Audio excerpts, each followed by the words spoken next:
2024년 3월 17일 주일 예배를 하나님께 드리겠습니다. 함께 기도하시겠습니다. 하나님, 하나님께서 또 한 주간을 성도님들 보호해 주셨다가 또 이렇게 하나님 나를 맞이하여서 하나님 말씀 듣도록 허락하신 것 감사합니다. 한 주간을 살면서 하나님의 천국으로 살았는지 하나님과 함께 동행하였는지 다시 한번 돌아보게 하시고 이 하루를 통하여서 또 하나님 주시는 말씀으로 새롭게 무장하여서 나의 삶을 통하여서 하나님께 영광 돌리는 삶을 살아갈 수 있는 하나님의 사람으로 살아갈 수 있는 축복 되어 주옵소서. 예수님 이름으로 기도드립니다. 아멘. 지난주는 천국은 어디 있을까라는 제목으로 공부해 봤었죠. 천국이 어떤 것인가, 어떤 곳인가. 그런데 천국과 함께 설명되었어야 할 그 지옥이 무엇인데에 대해서는 설명이 충분치 못한 것 같아서 간략히 한번 살펴보도록 한번 하겠습니다. 이 지옥이라는 단어는 헬라어로 겐나라는 단어를 쓰는데요. 히브리어로는 가이흰놈, 개흰놈 이렇게 쓰고 있습니다. 이것은 애곡의 골짜기라는 뜻으로 느헤미야서 11장 30절하고 여호수아 15장 8절 등에 나타나는 그런 단어입니다. 게헨나는 이 가이 흰놈에서 유래되었는데요. 더 충분히 말하자면은 가이벤 흰놈 이런 뜻으로 애곡의 아들의 골짜기 이런 뜻인데요. 이 뜻으로 번역된 그런 그 히브리어를 헬라어로 번역된 단어이죠.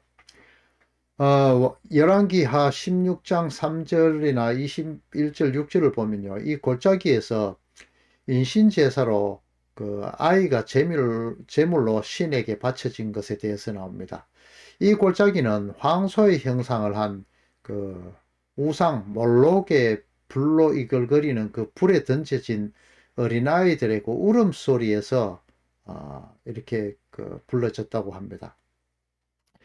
이방신과 하나님을 혼합하여 섬기는 이 행위가 나를 다른 신으로 섬기지 말라는 그 십계명의 부분이라고 배웠죠.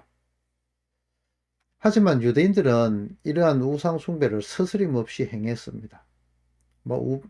그 유대인들뿐만 아니라 우리 성도들도 현재 마찬가지죠.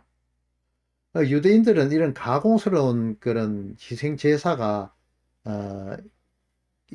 그들의 이 희생 제사가 요시야 왕 때 폐지가 되어 버리는데 그 이후에 이곳이 바로 이 게엔나가 이곳을 혐오해서 이곳을 모든 종류의 쓰레기뿐 아니라 심지어는 그 죽은 동물도 처형되었고 매장되지 아니한 그런 범죄자들의 시체를 던지는 곳으로도 사용되었다고 합니다. 애곡의 아들의 골짜기에 불은 죽은 시체를 태우는데 이 불이 사용되었는데 이것은 그 공기가 부패되어서 오염되지 않게 하기 위해서 사용되었다고 합니다. 그것을 갖다가 불의 게헨나라고 그렇게 불러지게 되었습니다. 하나님은 인간이 언제나 알아들을 수 있는 그런 그 유한의 세상의 교보제를 들어서 하나님의 나라, 그러니까 요한의 세상 이후를 설명하시곤 하는데도 사용되었고, 이 지옥 역시 당시에 이러한 상황들을 들어서 인간들이 충분히 이해할 수 있도록 그렇게 지옥을 설명하신 것입니다. 게엔나는 최종적 심판 후에 종말론적인 그런 처벌 장소, 영원한 형벌의 장소로 그렇게 쓰여지고 있습니다. 이와 같이 또 빛에 대해서도 잠깐 살펴봐야 될 부분인데요. 성경은 이 하나님은 빛이다 이렇게 정의를 하고 있습니다. 모세가 그 40일 동안 하나님과 함께 거했을 때 하나님으로 인해서 그 나오는 그 빛을 인해서 그 얼굴에 그 빛이 배였다 해야 됩니까? 이렇게 전가되었다 해야 되죠. 이 부분이 있었습니다. 이 빛의 근원이신 하나님으로부터 지극히 작은 빛을 받았는데도 태양을 쳐다보는 것보다 더 밝았기 때문에 그 얼굴에 수건을 가리어야만 했습니다. 또 그리스도인을 신성 모독죄를 씌워 죽이러 다메섹으로 가고 있던 그 사울에게 나타난 바울이 된 사울이죠. 그 예수님이 나타났죠. 이때 이 바울이 다메섹으로 갈 때는 정오라고 나타나거든요. 성경에 사도행전에요. 이 정오에 갔지만 예수님이 나타날 때는 그 태양빛보다 더 밝아서 바울이 시력을 잃어버릴 정도가 되었죠. 이 빛이라는 것에 대해서 성경은 이렇게 기록하고 있습니다. 요한복음 5장 35절 보면은 요한은 켜서 비추는 등불이다 이렇게 나오고요. 고린도후서 4장 6절을 보면은 어두운 데 빛이라 말씀하셨던 그 하나님께서 예수 그리스도의 얼굴에 있는 하나님의 영광을 아는 빛을 우리 마음에 비추어 주셨느니라 이렇게 하죠. 그리고 에베소서에도 보면요. 책망하는 모든 것은 빛으로 말미암아 드러나나니 드러나는 것마다 빛이다. 이렇게 이야기하고 있고요. 또 14절에 그리스도께서 너희에게 비춘다고 하십니다. 그 빛이다라는 것이죠. 데살로니가 전서 5장 5절 보면은 너희는 다 빛의 아들이요 낮의 아들이다. 우리가 밤이나 어둠에 속하지 아니하였나니 빛과 어둠을 구별해 주지요. 말라기서 4장 2절입니다. 내 이름을 경외하는 너희에게는 공의로운 해가 떠올라 치료하는 광선을 비추리니 이렇게 나오고요. 계시록 22장 5절은 다시 밤이 없겠고 등불과 햇빛이 쓸데없으니 이는 주 하나님이 그들에게 비치심이라. 자, 모세의 얼굴에 나타난 광채처럼 세례 요한은 예수님 참 빛을 알리는 등불에 불과했습니다. 이제 그렇게 하나님을 조금 나타내었던 그런 등불, 햇빛 이런 것들이 필요가 없어지고 참빛이신 하나님의 영광만이 밝게 비추시는 다스리시는 통치하시는 그 무한의 세계 천국이 펼쳐지게 된다는 거죠. 빛의 세계라는 거죠. 고린도서 4장 6절 말씀에 보면은 태초에 천지를 창조하실 때 그 펼치신 처음 명령이죠. 빛이 있으라. 그 말씀이 바로 그리스도의 얼굴에 있는 하나님의 영광을 아는 빛으로 이 땅에 비치는 그 빛을 말씀하신다고 친절히 설명해 주고 있죠. 이 하나님의 빛이 비치게 되면 필연적으로 발생하는 일이 두 가지로 드러납니다. 먼저 첫 번째는 하나님의 택한 백성은 그 빛을 하나님의 영광임을 깨닫게 되어서 밤 그 무덤에서 일어나 외양간에서 나와서 치료하는 하나님의 빛에 의해서 밤이었던 그 모든 죄악이 그 빛, 불에 타서 오롯이 알곡으로 남아 영생하게 됩니다. 이것이 영생이 되는 거죠. 그러나 아직도 어둠인 자들은 바퀴벌레가 태양에 비치면 죽지 않기 위해서 어두운 곳을 찾듯이 누가 지옥불에 던져 넣지 않아도 스스로 빛을 피해서 지옥에 들어가 꺼지지 않는 불 속에 쭉정이로 계속 타게 되는 것입니다. 이것을 영생이라 하지는 않죠. 이것은 영벌이죠. 하지만 이 지옥 역시 하나님의 다스리는 장소라는 것을 잊지 마시기 바랍니다. 이 온 우주 어디라도 하나님을 벗어날 수 있는 장소는 어느 곳도 있을 수가 없는 것입니다. 자, 오늘은 여기서 이제 지난주에 보충되는 것은 끝내고 오늘은 또 성경에서 나타나는 성전이 무엇이고 교회는 무엇인지 성전과 교회라는 제목으로 한번 이것이 어떤 것인지 한번 알아보도록 하겠습니다. 본문 말씀은 요한복음 4장 20절에서 26절의 말씀입니다. 함께 봉독하도록 하겠습니다. 우리 조상들은 이 산에서 예배하였는데 당신들의 말은 예배할 곳이 예루살렘에 있다 하더이다. 예수께서 이르시되 여자의 내 말을 믿어라. 이 산에서도 말고 예루살렘에서도 말고 너희가 아버지께 예배할 때가 이르리니 너희가 알지 못하는 것을 예배하고 우리는 아는 것을 예배하노니 이는 구원이 유대인에게서 남이라. 하나님께 아버지께 참되게 예배하는 자들은 영과 진리로 예배할 때가 오나니 곧 이때라. 아버지께서 자기에게 이렇게 예배하는 자들을 찾으시느니라. 하나님은 영이시니 예배하는 자가 영과 진리로 예배할지니라. 여자가 이르되 메시아 곧 그리스도라 하는 이가 오실 줄을 내가 아노니 그가 오시면 모든 것을 우리에게 알려주시리이다. 예수께서 이르시되 네게 말하는 내가 그라 하시니라. 성도 여러분, 지금 여러분은 하나님께 예배하기 위해서 이 설교를 듣고 계시죠. 그럼 여러분에게 있어서 하나님께 예배한다는 의미는 어떤 것인가요?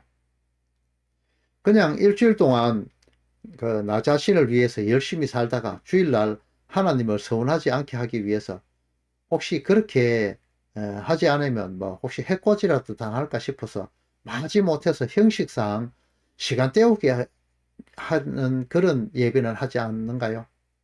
아니면 지식을 차곡차곡 쌓아서 내가 이만큼 안다 이렇게 남들에게 비교우위적인 자리를 차지하기 위해서 설교를 듣고 지식을 쌓기 위한 건 아닌가요? 만약 그러한 마음이 조금이라도 있다면은 여러분이 바로 바리새인입니다. 정한 시간에 정한 방법대로 하나라도 잘못되면 안 되는 그 제사의식, 율법의식에 따라서 반복되는 살해행위를 하던 그 율법주의하고 형식적이며 늘 그 주일날 정해진 시간, 정해진 11조, 정해진 기도 이런 것들을 하는 것과 다른 것이 있나요? 너희가 내 말에 거하면 참으로 내 제자가 되고 진리를 알지니 진리가 너희를 자유롭게 하리라고 그렇게 요한복음 8장을 통해서 예수님이 말씀하시죠.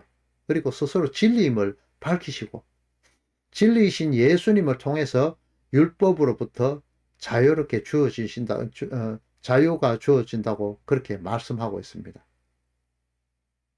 자유케 하심.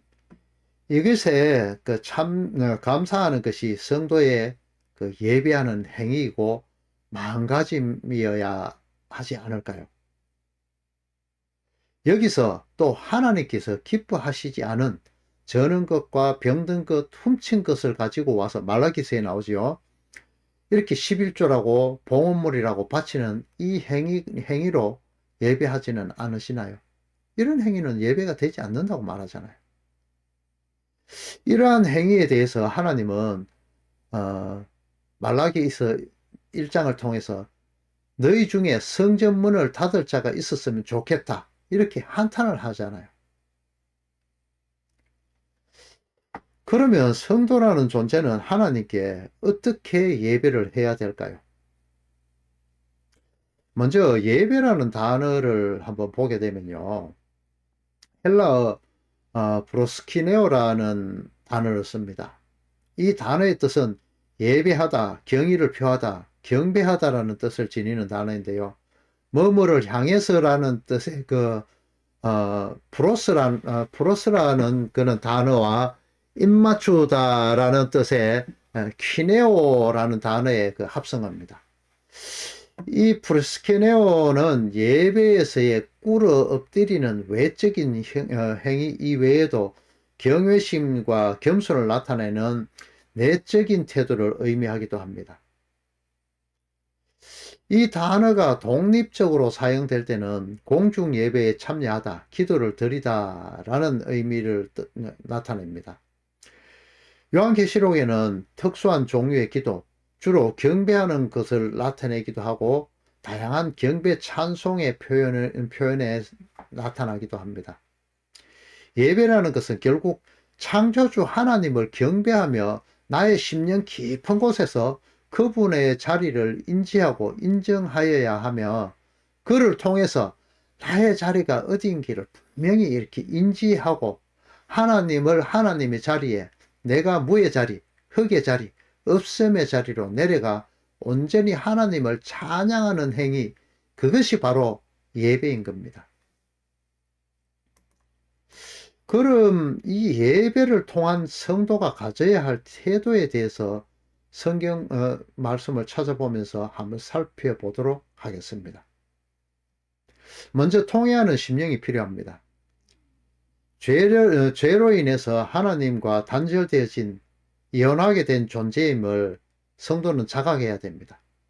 그리고 그리스도가 아니면 죽을 수밖에 없는, 영지옥 갈 수밖에 없는 존재임을 깨닫고 회개의 자리로 내려가는 것이 필요합니다.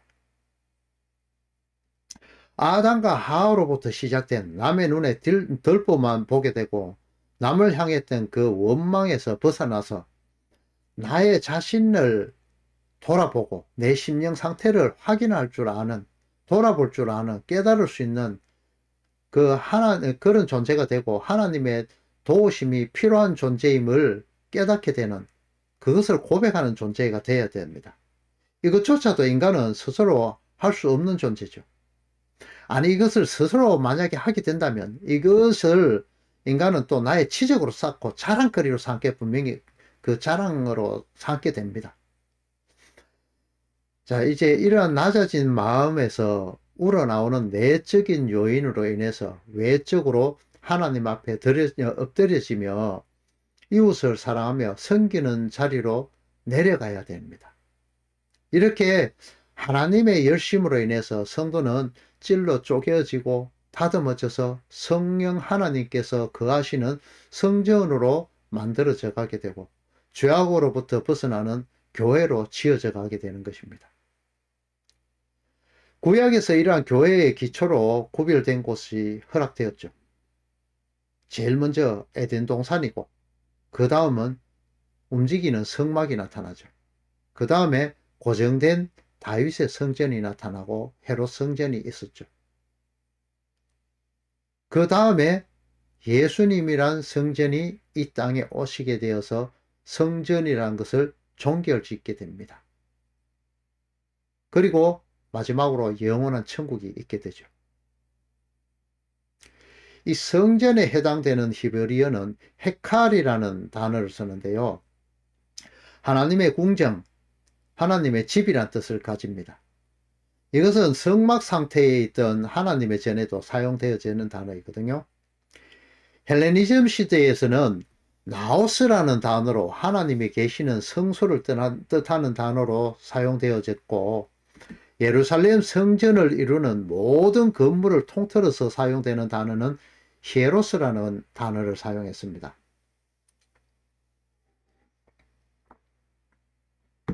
하지만 이 성전에는 매일 드려지는 죄사함의 피해 제사와 온 이스라엘을 위해서 피해 제사로 1년에 한 번 드려지는 대속죄일에 지성소 안으로 들어가게 되는 그런 피해 제사가 있었죠. 예수님이 마지막 성전으로 서게 되면서 성소와 지성소를 구분을 없애버리시죠. 스스로 몸의 희장이 되셔서 십자가에서 찢어지셔서 이루시는 거죠. 이제 그 성전 대신 예수 그리스도 안에서 그 지체된 성도들이 있고 그들 역시 그리스도와 한 몸인 영원히 분리될 수 없는 성전이 되었습니다. 그들은 율법으로부터 하나님을 다른 신으로 섬기는 우상 숭배로부터 벗어난 그런 교회입니다. 교회라는 단어는 헬라어 에클레시아를 쓰는데요. 이 에클레시아는 뭐뭐로부터라는 뜻의 에크와 부르다라는, 불러내다라는 뜻의 칼레오라는 단어의 합성어인데요. 불러낸 자들, 이런 의미를 가지는 단어가 됩니다. 에클레시아. 그리고 불러 모은 집단이라는 그런 의미를 가지는 단어로 우리가 평소에 들어오던 그 회당, 회중에 해당되는 그 시나고게, 시나고그, 이런 단어가 또 있죠. 성경에서 말하는 교회는 유형적인 그런 그 벽돌로 이루어진 교회라기보다는 오히려 율법의 무거운 짐으로부터 피곤하던 그 양의 우리에서 불러냄을 받아서 그곳으로부터 벗어나게 되는 그리스도와 한 몸인 성도 한 사람 한 사람을 말하고 있습니다. 이들이 모여서 성도, 시나고게가 되는 것이죠. 이 성도들은 성전, 교회 되게 하시기 위하여서 오늘도 예수님은 철장을 들고 성도를 박해하며 예수님의 거룩한 옷을 더러운 그 유출병, 18년 된 그 유출병 여인이 있었죠. 그 유출병. 이것은 생명을 잉태치 못하는 피를 의미하거든요. 이 유출병으로, 그러니까 여자가 생명을 잉태하면 하혈을 하지 않게 되는데, 근데 이 유출병은 잉태치 못하니까 생기는 그런 결과잖아요. 이 생명을 잉태치 못하는 피로 더럽혀진 그 죽음의 것들, 죽음을 상징하는 것들, 이것을 가져가시고 새롭게 흘리신 예수 그리스도의 피로 말미암아 그 생명으로 잉태될 그 영적 할례, 세례를 받게 될 택하신 자, 그 성도들과 예수님은 오늘도 그 철장을 들고 성도들을 박해하며 싸우시고 있습니다. 자신이 입은 거룩한 옷에 성도들의 불순종의 피가 튀게 되는 그 더럽혀지는 그 싸움 말입니다. 이제 그 저주에 잉태치 못하는 그 피가 잉태할 피, 그 피로 뒤덮여 씌이는 것이죠. 자, 성도 앞에는 늘 항상 우리가 살아가면서 복과 저주가 항상 놓이게 됩니다. 띄어진 자막을 한번 보시면서 들어주시기 바랍니다. 그리스도 예수님의 그 성도가 되게 하기 위한 그 싸움이 성도에게 있어서 원수로 다가오느냐, 은혜로 다가오느냐, 이것을 살펴봐야 됩니다. 하나님의 그 핍박, 예수님의 그 핍박이 힘들어서 하나님, 나 왜 이렇게 괴롭혀요? 이렇게 하면서 우리는 그 싸움을, 하나님의 예수님의 그 싸움을 어떻게 받아들이냐, 이겁니다. 성도의 원수는 마귀죠. 그런데 엄밀히 따져서 말해보면요, 마귀의 그 쏘사김에 속아서 자신의 욕심을 채우기 위해 살게 되는 그 성도의 욕심이 성도의 원수인 것입니다. 이 땅에서 자신의 열심으로 율법을 지켜 천국에 가고자, 천국이 되고자 하는 자에게 예수님은 오히려 원수가 되고 건축자가 쓸데없어 버린 돌과 같이 되어서 그렇게 예수님을 버려버리게 되죠. 하지만 그 돌, 그리스도로 말씀으로 인해서 오히려 주의하고 조심하여 걷고 그 돌이 나를 생명으로 이끌게 됨을 깨닫게 되는 자들에게는 예수님은 오히려 은혜요, 복이 되는 것입니다. 에덴 동산에서 생명나무와 선악을 알게 하는 나무를 두셨듯이 인생들 앞에는 하나님은 늘 복과 저주를 두십니다. 에발산에 하나님의 제단이 세워졌지만 에발산은 저주가 선포되어지고 거리심산은 축복을 선포되는 그러한 산이 되었듯이 말입니다. 율법을 은혜로 알지 못하는 이스라엘 백성에게는 그 율법이 올무가 되고 저주가 되어버렸잖아요. 예수님이 유한의 세상으로 들어오시자 성도에게는 생명수가 솟아나는 반석으로 되었지만 선악을 알게 하는 나무의 가실이 먹음직도 하고 보암직도 하고 지혜롭게 할 만큼 탐스럽게 보여 자기의 것으로 먹어버린 그 아담의 후손은, 그러한 자들은 하나님의 말씀을 율법으로만 바라보고 스스로 지켜야 살 수 있는, 정복해야 살 수 있는 것으로 여기고 예수님을 뽑아서 건축자의 버린 돌처럼 귀찮은 존재로 여겨서 십자가에 못 박혀 죽여버리죠. 버려지. 이렇게 인생들은 눈이 가려져서 내가 옳다고 판단하여서 가는 길, 율법을 지키는, 그 성전 제사를 지키는 나의 열심을 막는 자는 하나님이라도 가차없이 없애버리려고 하는 그런 지극히 인본주의적인 그런 모습을 가질 수밖에 없는 존재들입니다. 하나님께서 직접 다듬고 쓰신 돌판은 거룩하기 때문에 하나님을 다른 신으로 섬기던 이스라엘 백성과 닿게 될 때 깨어질 수밖에 없고, 그로 인해서 많은 사람이 죽게 되었죠. 하지만 그 후에 모세가 다듬고 하나님이 쓰신 돌판은 이스라엘에게 비밀이 되어서 언약궤 안으로 들어가 버렸습니다. 예수님이 비밀이 되었듯이 말입니다. 하지만 그 언약궤는 이스라엘의 앞장을 서서 그들을 이끌었죠. 예수님이라는 반석, 돌이 와서 십자가로 깨어지고 부활의 둘째 돌로 서야 성도들의 눈이 떠지고 귀가 열려 예수님을, 말씀을, 생명수를 내는 반석으로 깨닫게 되어서 구원에 이르게 되는 것입니다. 광야에서 첫 번째 뱀, 불뱀에게 물린 자들이 두 번째 뱀, 놋뱀을 보고 살아나게 되는 그것과 같은 것이죠. 자, 이런 예수님은 쇠 연장을 대지 않은, 인간의 열심이 가미되지 않은 하나님의 그 열심으로 인해서 완성되는 제단 돌단인 것입니다. 그 돌 반석에서 물이, 말씀이 터져 나옵니다. 하지만 어떤 이들은 그 돌로 인하여서 시험을 받아 오히려 그 돌을 뽑아버리고 평탄하고 넓은 길을 가게 됩니다. 어떤 이들은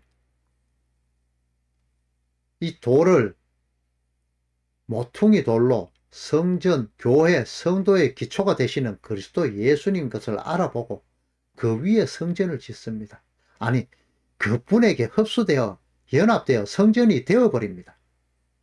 그리고 이제 그 반석에서 나오는 그 물, 그 말씀만 먹게 되는 것이죠. 계시록 12장 13절에서 17절 말씀을 함께 봉독하도록 하겠습니다. 용이 자기 땅으로 내쫓긴 것을 보고 남자를 낳은 여자를 박해하는지라. 그 여자가 큰 독수리의 두 날개를 받아 광야 자기 곳으로 날아가 거기서 그 뱀의 낯을 피하여 한 때와 두 때와 반 때를 양육받으며, 여자가 그 뒤에서 뱀이 그 입으로 물을 강같이 토하여 여자를 물에 떠내려가게 하려 하되, 땅이 여자를 도와 그 입을 벌려 용의 입에서 토한 강물을 삼키니, 용이 분노하여 돌아가서 그 여자의 남은 자손 곧 하나님의 계명을 지키며 예수의 증거를 가진 자들과 더불어 싸우려고 바다 모래 위에 서 있더라. 사탄 마귀는 남자, 그러니까 남자는 예수님을 의미하거든요. 예수님을 낳는 여자, 그러니까 교회를 박해한다고 나옵니다. 택하신 백성, 여자의 계보를 통해서 예수님이 태어나잖아요. 그렇기 때문에 여자가 낳은 남자 이렇게 이야기하거든요. 예수님을 그렇게 표현하고 있거든요. 이후에 성도들은 유한한 세상을 사는 동안에 성령 하나님을 통해서 양육을 받습니다. 한때, 두때, 반때 양육을 받죠. 그런데 거기에서 비진리의 말씀, 그 뱀이, 옛뱀이라고 이야기하죠. 그 태초에 천지를 창조할 때 하와에게 쏘삭거리던 그 뱀 말입니다.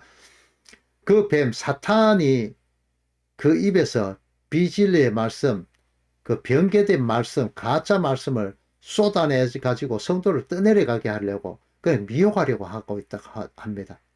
그런데 땅이 여자를 돕는다고 하죠. 이 땅, 이거 잘 보셔야 됩니다. 이 태초에 천지를 창조하실 때 하나님이 땅과 바다를 구별하시지요. 바다는 저주의 바다를 의미합니다. 근데 땅은 뭡니까? 아담이 창조된 그 땅이죠. 흙. 예수님께서 사람이 되셨다 하시죠. 그 땅이 여자를 도와, 예수께서 성도를 도와서 그 입을 벌려 용의 입에서 토한 강물을 삼킨다고 나오죠. 예수님께서 이 성도들을 보호하시는 부분이 나오는 것입니다. 그러니까 이 용은 돌아가서 다시 이 땅에 계속 싸움을 계속 하려고 기다리죠. 여기서 바닷가에 있었다고 나오고 모래 위에 있었다고 나오죠. 바다, 저주의 바다를 이야기합니다. 비진리의 말씀을 이야기하죠. 모래 위에 있었다. 이게 반석 위에 세운지 모래 위에 세운지 이것을 생각하셔야 됩니다. 자, 구원이 완성된 시점, 그리스도 예수님이 다시 오시는 그 날에는요, 그 날에는 율법을 행하던 그 성전은 한 곳이 없고 하나님과 어린 양 예수님이 성도를 품으시고 이루시는 성전만 보이게 됩니다. 자막을 한번 보세요. 이것이 참 성전이요 교회들의 모습이라는 것입니다. 그 성전 안에 율법을 지킬 때 사용하던 예수님을 예표하던 그 금초대는 물러가고 참 금초대이신 예수님이 성도를 이끄시는 등불이 되셨다고 나오죠. 이스라엘을 광야에서 이끌던 그 불기둥과 구름기둥도 마찬가지입니다. 똑같은 의미입니다. 나그네의 삶을 사는 성도는 그 마지막 계시록에 나타나는 그 땅에서 승리한 왕이 되고 그리스도와 연합하는 그 기쁨을 말씀을 통해서 알게 되어서 이제 이 땅에 눈을 두지 않게 되고 참빛이신 주님의 영광만을 바라보는 삶을 살게 되죠. 그리고 주님과 동행하는 연습을 게을리하지 않게 됩니다. 이것을 위해서 하나님은 이 땅을 사는 성도들을 위해서 끊임없이 지켜보고 불꽃 같은 눈동자로 지켜보신다 하죠. 주무시지도 않고 졸지도 않고요. 그리고 항상 성도들을 채찍질 하신다고 그렇게 성경에 자세히 나타내주고 있습니다. 이사야서 6장 8절에서 13절을 보면 거기 자세히 나오죠. 인생들은 성령 하나님의 간섭 없이는 스스로 성전이 될 수가 없습니다. 이사야 선지자를 통하여서 하나님은 말씀하십니다. 스스로 옳다는 사람들의 눈을 가리고 귀를 막아 못 듣고 못 보게 하겠지만 천국이 될 자들, 하나님의 택하신 자들은 아주 작은 수, 10분의 1만 남겠지만 그들은 그리스도의 거룩한 씨에 의해서 그 닫혀진 귀와 눈을 열어주시는 돌짝밭, 가시밭, 길가밭 같은 만밭을 부수시고 갈고 그렇게 옥도로 만들어지게 되고 기적을 누리게 되어서 성전으로 교회로 지어져 가게 됩니다. 여기서 남은 자가 10분의 1이라죠. 바로 11조가 된다는 의미나 같은 겁니다. 그러기 위해서 성도의 굳은 마음이 출정하시는 예수님에 의해서 난도질 당하게 되어서 부드러운 마음이 되고 하나님의 말씀이 폭력적으로 침노하여 들어와서 성도들의 만판에 새겨지게 되는 그 하나님의 열심이 반드시 성도들의 삶에 나타나게 됩니다. 잠언 3장 3절과 7장 3절 한번 보겠습니다. 인자와 진리가 내게서 떠나지 말게 하고 그것을 내 목에 매며 내 마음판에 새기라. 이것을 내 손가락에 매며 이것을 내 마음판에 새기라. 고린도후서 3장 2절 3절입니다. 너희는 우리의 편지라. 우리 마음에 썼고 못 사람이 알고 읽은 바라. 너희는 우리로 말미암아 나타난 그리스도의 편지니 이는 먹으로 쓴 것이 아니요 오직 살아계신 하나님의 영으로 쓴 것이며 또 돌판에 쓴 것이 아니요 오직 육의 마음판에 쓴 것이라. 하나님의 사람 성도는 하나님의 말씀을 율법으로 읽지 않고 이웃 형제를 통해서 나타나는 그리스도의 향기 말씀을 이제 생명으로 은혜로 읽어 마음판에 새겨 하늘로부터 내려오시는 거룩한 새 예루살렘이 되고 마지막 혼인잔치를 통해 그리스도와 연합하는 성전이 되어버리죠. 그래서 계시록에서는요. 이것을 통해서 또 이렇게 이야기하십니다. 계시록 2장 17절 말씀입니다. 귀 있는 자는 성령이 교회들에게 하시는 말씀을 들을지어다. 이기는 그에게는 내가 감추었던 만나를 주고 또 흰 돌을 줄 텐데 그 돌 위에 새 이름을 기록한 것이 있나니 받은 자밖에는 그 이름을 알 사람이 없느니라. 자, 끝까지 사탄의 소사김의 길을 닫고 성령 하나님께서 주시는 말씀을 듣는 그 사람은 바로 이기는 자입니다. 그에게 감추었던 만나 생명의 떡 비밀이신 예수 그리스도가 신랑으로 주어지게 되죠.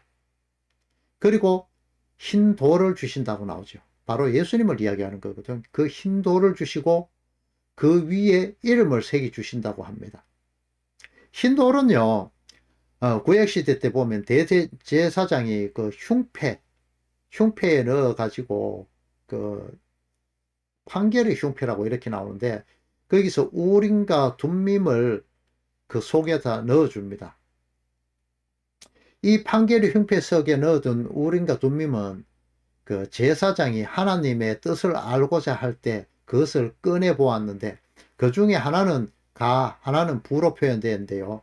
그 흰 돌이 나오면 가고 부가 나오면 검은 돌이었다 이렇게 합니다. 또 이것은 이 우림과 둠밈은 잔치나 연회에 들어갈 때 그 자격 그것을 나타내고 또 금투사의 그 면제의 표식 이런 데에 쓰이기도 했다고 합니다. 계시록에 나오는 흰돌은 예수님의 그 열심으로 인해서 이기게 된 그 성도가 최후의 혼인잔치에 참여하게 될 수 있는 자격이 주어지는 그 표식입니다. 그리고 그 위에 새겨진 이름은 벌거벗은 상태로 지어진 인간으로부터 시작해서 하나님으로부터 부여받은 그 천국의 혼인잔치의 예복인 그 흰옷, 세마포 흰옷이라고 나오죠. 그 흰옷을 입게 된 그 그리스도의 신부로 그리스도와 연합하게 된 자들에게 주어지는 그 이름이 새겨지게 되는 그것을 이야기하는 것이죠. 율법으로부터 벗어난 교회, 에클레시아인 이 성도 여러분은 그리스도와 함께 죄, 율법으로부터 죽었고 은혜로 말미암아 십자가 안에서 죽고 다시 살아난 존재가 되었습니다. 그리스도의 신부로 역임을 받은 자들입니다. 여러분, 목사가 서 있는 강대상이 더 이상 지성소화 될 수는 없는 것입니다. 아니, 그렇게 되어서는 안 됩니다. 여러분이 바로 교회이며 성전이며 지성소화된 자들이고 그리스도와 연합된 자들이기 때문입니다. 끝까지 사탄의 속삭임, 그 가짜 양식, 가짜 떡에 속지 말고 성령 하나님께서 열어주시는 그 눈과 귀를 통해서 깨닫게 하시는 천국의 비밀, 구원의 비밀, 그리스도의 비밀을 깨달으실 수 있는 그런 교회가 되시고 그리스도와 한 몸 연합되는 성령 하나님이 거하시게 되는 성도, 천국, 성전, 교회로 지어져 가시는 그런 성도님들 다 되시기를 예수님의 이름으로 축원합니다. 기도로 예배를 마치겠습니다. 하나님께서 택하신 성도들의 귀와 눈을 열어주시고 마귀가 쏟아놓는 복음을 빙자한 거짓 복음에 속지 않도록 밝혀주시는 성도의 등불이 되어 주시옵소서. 이 땅을 살아가는 동안 그 등불로 주신 성경 말씀을 생명의 말씀임을 깨닫게 하시고 그 말씀을 통하여 주님과 동행하며 연합하게 됨을 항상 연습하고 그것을 게을리하지 않는 성도들 다 될 수 있도록 허락해 주시옵소서. 진리이시며 성도의 등불 되시는 그리스도이신 예수님의 이름으로 기도 올립니다. 아멘.